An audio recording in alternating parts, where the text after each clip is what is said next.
one of the things I want to get your thoughts on and that I want to talk about is these modern superbikes. Hey everyone, tis the Pilot Rider back here again with another video. So I've finally put a new set of tyres on this FZ1 here. Now my old set of tyres were S22s, they were getting pretty well worn. I do commute on this bike, but I am commuting a lot less at this stage because it's winter here in New Zealand, and you know the mornings are down to -2, -3. Just the other day I had -6, so I'm definitely not taking the bike in icing conditions like that. We get a lot of freezing fog down here, and it's something I did last year where I rode on one of the days, got caught out in freezing fog, and I rocked up to work and I had a whole lot of ice just on my motorcycle jacket, so I tapped it and it all just shattered off me. So not the best thing to be riding in conditions like that. However, new tyres on this bike. So I ended up choosing the Michelin Pilot Road 6 tyres this time around. I've usually always stuck with the S series, so S21s, S22s. Haven't tried the S23s though, but I wanted something that would last a little bit longer, and it was between either these Road 6s or the new T33 tyres. So if you've actually got experience with T33s, let me know. I would love to actually probably try it on my next set. But I've got the Road 6s here and I'm going to see how they go. So I've just got them installed the other day. So here we've got the new Road 6s on. So on the ride back, I had to take it pretty easy. You can see they're still not even scrubbed in yet. Just staying on the meatier part of the tyre because it's cold and icy conditions here, and there's no way I wanted to be pushing it on new greasy tyres. So there we go, plenty of tread. So I'm now going to go out for a ride and scrub in these new tyres just a little bit more, get a good feel for them as well. And if you've been running these tyres for a while, do let me know how you've found them long term as well, because I'd really be curious on that. Obviously my first set of Road 6s, and if I really like them, I might use them for the next one, or I might try those T33 tyres.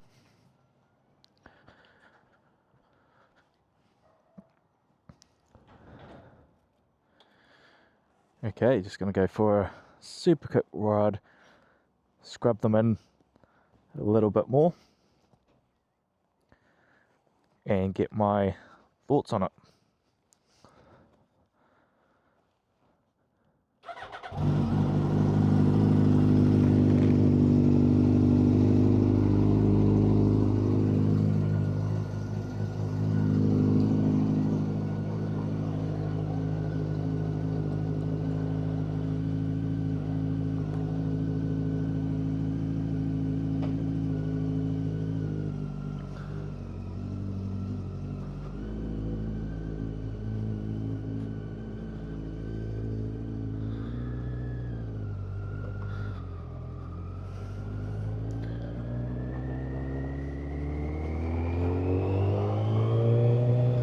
Now the great thing I really love about new tyres is the ability just to turn the bike in really easy. Really love that about having new tyres. Just wants to tip in. I can notice a huge difference with compared to the old tyres already. Old tyres being pretty much squared off, you know, it takes a lot more effort to turn in, and you know, it's one of those things, because it happens gradually over time, you don't realise how much harder it is actually for yourself compared to when you get something new. So now having the new tyres on board, so much easier.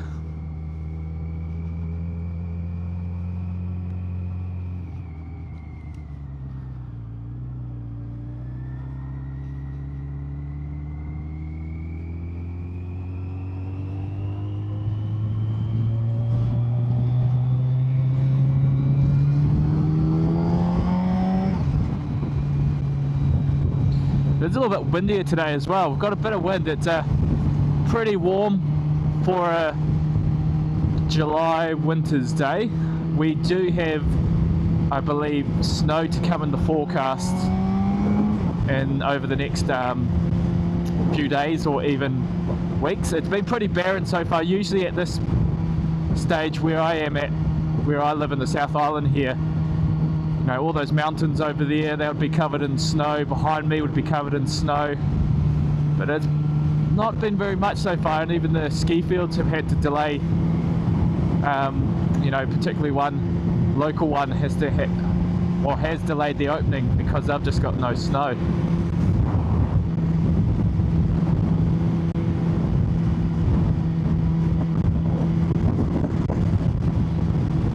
Now there might be a bit of wind noise come up for this ride, just because I'm getting buffeted around just a little bit already. It's probably going to come through the helmet to a degree, so apologies for any kind of wind noise if it sounds a bit distorted. Hopefully I still come through clear enough though. Cool. Alright, so I'm just going to take the road to the right. There's not a lot of corners around here. You know, if I'm going in towards Queenstown, there would be, but here not so much.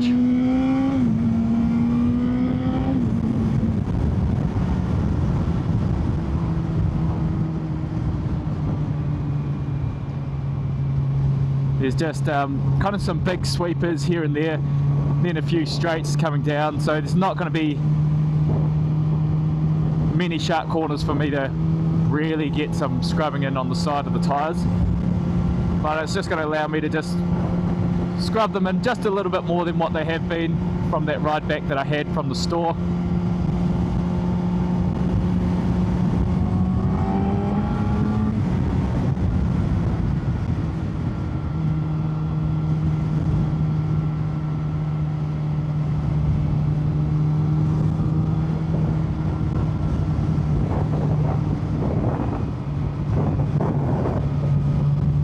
But even at the moment, not even pushing it at all, barely getting much lean angle on it, but I can just feel that lean in, that tip in that it wants to do.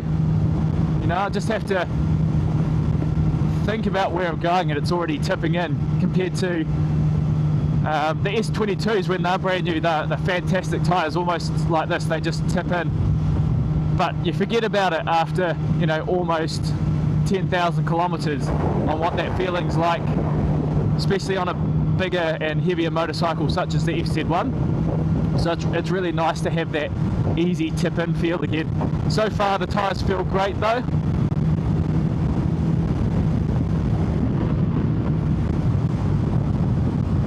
Once again, not pushing them at all, I'm literally just pretty much going in fairly straight lines here, but just that initial feel that I'm getting from them is really nice. And I do understand from what I've read and friends that have this tyre as well, that it's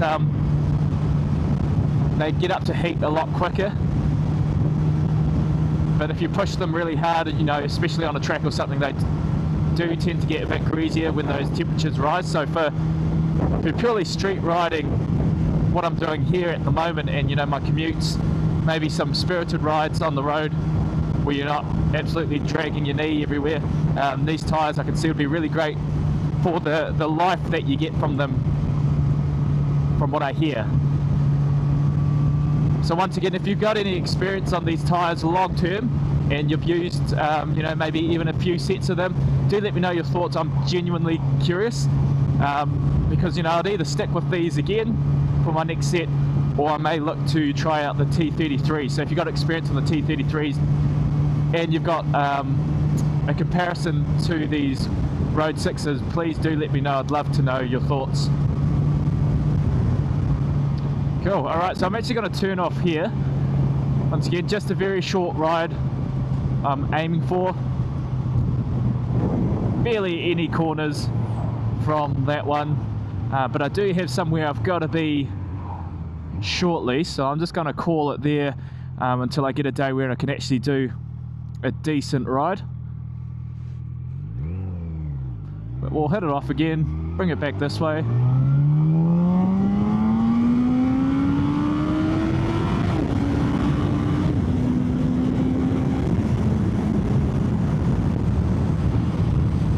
Even like that, just love the tip in, just new tyre feel.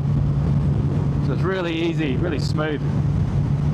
Now just a wee chat actually while I'm heading back again now.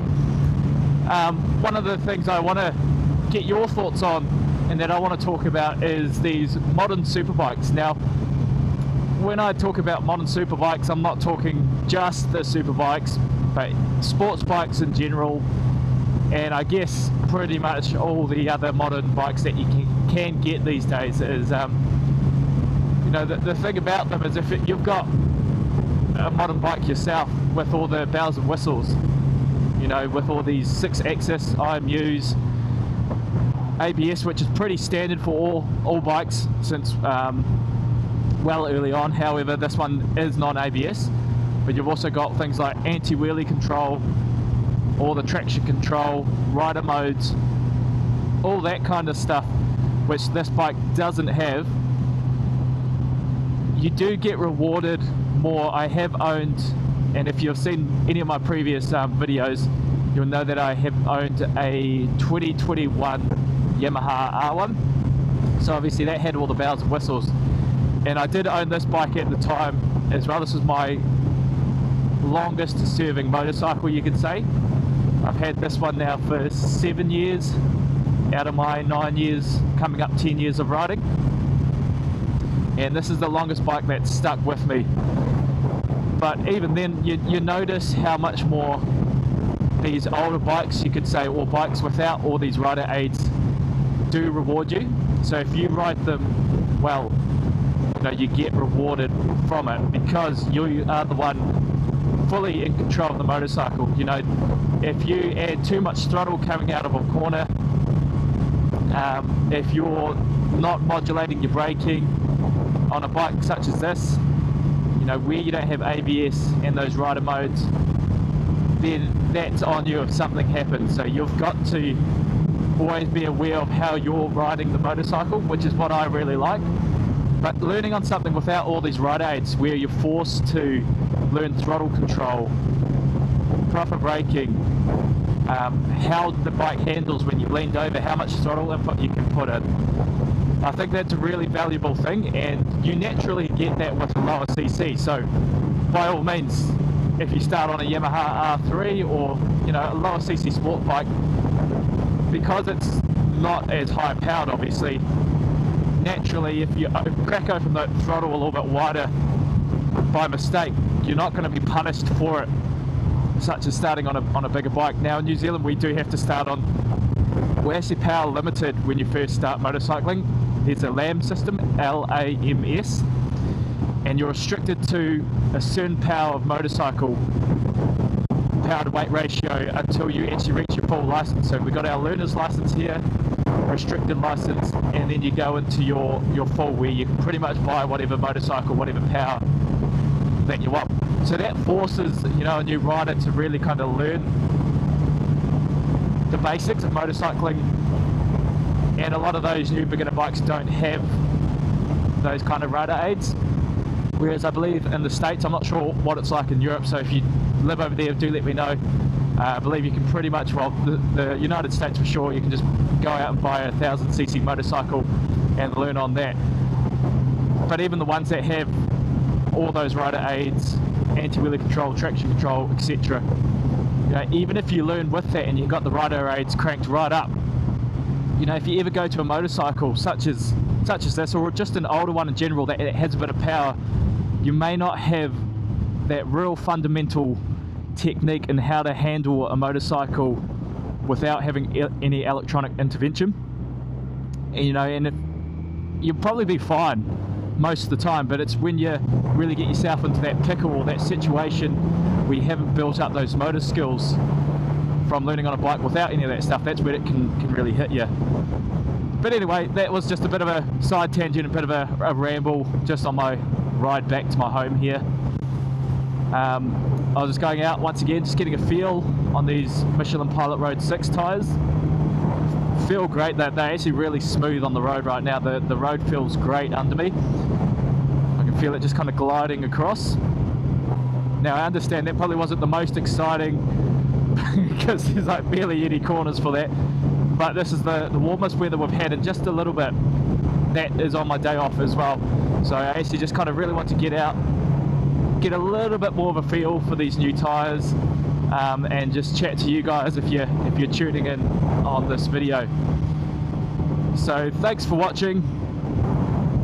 Even if you're just having a morning coffee, having a tea, there's not really much to this one. I'm just kind of laying out my thoughts, giving you a bit of a chat and a ramble. But if you've got any questions on what I think so far, or if you've got any requests video wise, you know, I'm always open to ideas. The last one I actually released, the last video I should say that I released was actually getting tongue-tied. It was a viewer request. Now it wasn't the motorcycle, it wasn't the video on the touring bag, the Rhino Walk touring bag. It was the one before that, so I should probably correct myself there. But if you guys do tour like I do, and you want a really, really high quality touring bag with a company that I'm not affiliated with, I don't get paid by them, but as an amazing price, go check out that video, or check out the website rhinowalk.com. I think it's .com. But for a Chinese made bag or a Chinese company, it's actually really, really surpassed my expectations. So go check them out if you're looking for a travel bag or something like that. It's not just big touring bags that they do a plethora of different things luggage wise. But check them out. Thanks for watching, and I'll see all you guys on the next video. Alright, now that I'm first to the ride, you can actually see here I've barely done nothing to it. Just not enough lean in those corners at all. Barely scrubbed in on the side at all. Oh well, I'll try to get out on a day where it's warm enough again, and I can get a little bit more lean angle on these bad boys. But thanks for watching.